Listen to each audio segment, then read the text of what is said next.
Hello, I'm Jeremy, and welcome to another episode of Jeremy's Reviews.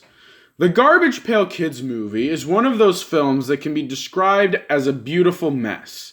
While there are too many flaws for it to be considered a good movie, there are some redeeming qualities that keep it from being Seltzerberg or Fat Slags levels of bad. What are those redeeming qualities? Well, a good example is the relationship between Dodger and Captain Manzini. For all of this film's problems, it nails the cool kid and eccentric adult relationship. Whenever the two interact, you can feel a sense of chemistry and kinship that isn't found in most of these other kinds of relationships. Also, I love the character of Captain Manzini. While Doc Brown and Mr. Miyagi are great characters, you can read them like an open book. But Captain Manzini has a great deal of mystery to him. Who is he? Where did he come from? How did he meet Dodger? Why did he decide to open an antique store? What did he do before opening an antique store? In one scene, he uses magic to get a washing machine to work.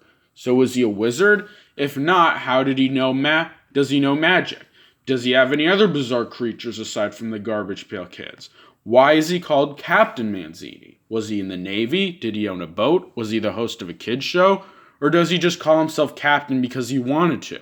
Or because he doesn't want anyone to know his real name? Or because he thinks it's good for his business? Is Manzini even his last name? These questions are never answered, but I think that's good. It allows the viewer to speculate and create theories, adding to the viewing experience. I also like the name Captain Manzini. It fits a lot with his first personality, and it's a very cool sounding name. On top of that, Anthony Newley does a great job playing Manzini. He portrays him as a very sophisticated, warm-hearted eccentric, which fits rather well with his character. Next, let's talk about his assistant, Dodger. Dodger is a character I have mixed feelings on. On the one hand, Mackenzie Astin does a great job in this movie.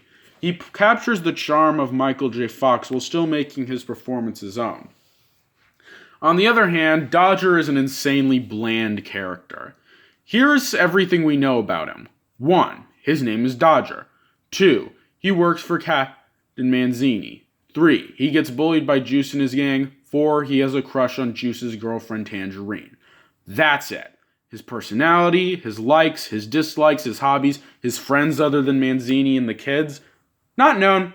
We don't even know if he has parents, siblings, or a last name. This brings me to one of the many, many problems with this film. Aside from Captain Manzini, every character is one-dimensional. Everything we know about them is only concrete, basic stuff. Dodger is the bland protagonist. Juice is the bully. Tangerine is Juice's girlfriend who likes fashion. I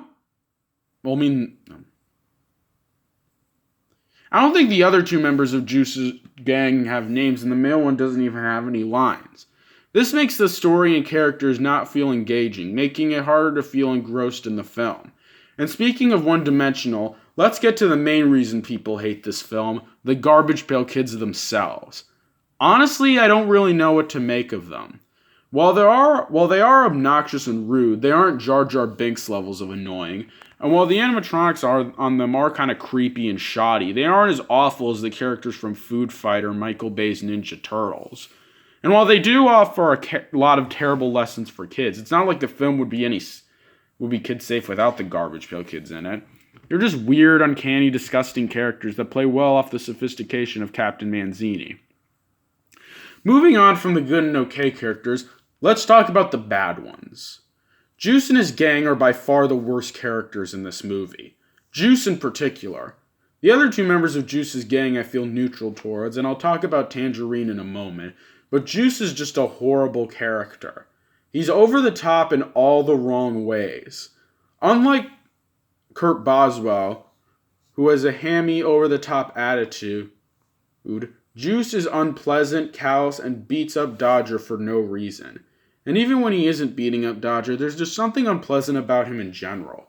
As for his girlfriend, Tangerine, she's as emotionally abusive as Juice is physically abusive.